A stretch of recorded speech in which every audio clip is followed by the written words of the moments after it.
Hi, this is Ken Zeitz. As you can see behind me, it's snowing again, which soon we must face the inescapable fact that the snow is going to need to be removed from the walks and the driveways.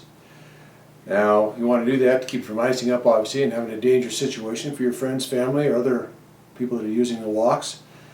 The best de-icer is that backbreaker, the snow shovel. And for those of you that are looking for an easier way to get the snow and ice off, let's talk about chemical de-icers.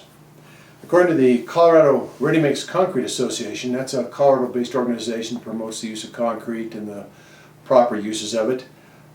You should not allow snow and ice to accumulate on concrete, especially during the first winter. So if you have a new driveway, new concrete, you really want to keep that snow off that first winter. And you should never use chemical de-icers during that first winter.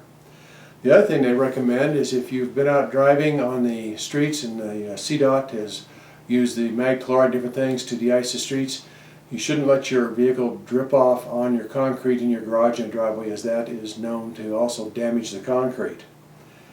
However, with the safety of your family and friends foremost in your mind, let's talk about the proper way to de-ice and clear that snow off those sidewalks. The first thing you need to do, even if you're using a chemical de-icer, is to shovel it first. You need to get everything down. Secondly, you need to use the minimum amount of de-icer possible. And what you want to do is you want to let it sort of melt down into the ice, loosen it up, and then you need to shovel or remove that ice with a shovel or a plow and get the de-icer off of the concrete. You don't want to leave it stand on there and let it melt down through until it melts all of the ice. All that does is going to cause you problems and expense later on down the road. Finally, once it warms up enough, you probably should wash that concrete off once that weather makes it feasible.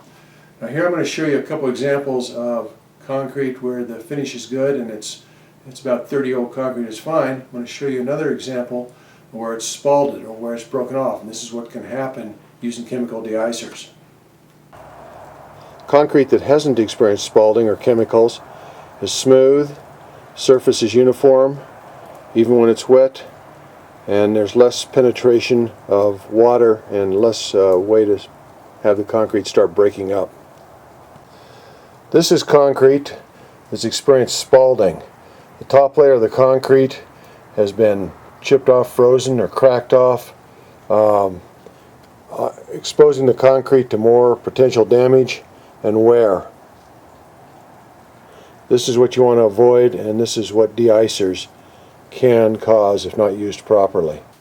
Okay, with that said, you may still want to try and use a chemical de-icer. Let's talk about the products you have available for your use. The first would be sodium chloride, or more commonly known as rock salt. It's the least expensive, but the problem with it is it's only good to about 15 degrees in temperature. The second thing is, if you use it frequently, it can accumulate in the soils. It's been known to damage plants, and it's also not safe for your animals. Calcium chloride costs more but works at a lot lower temperature. It works down to almost minus 20 degrees. It's less damaging to some plants, but it still may damage your concrete. Another choice would be potassium chloride. It works similar to rock salt. It's one of the least toxic options, but the problem with it doesn't work very well in cold temperatures. It's much better suited to what you call a warmer winter.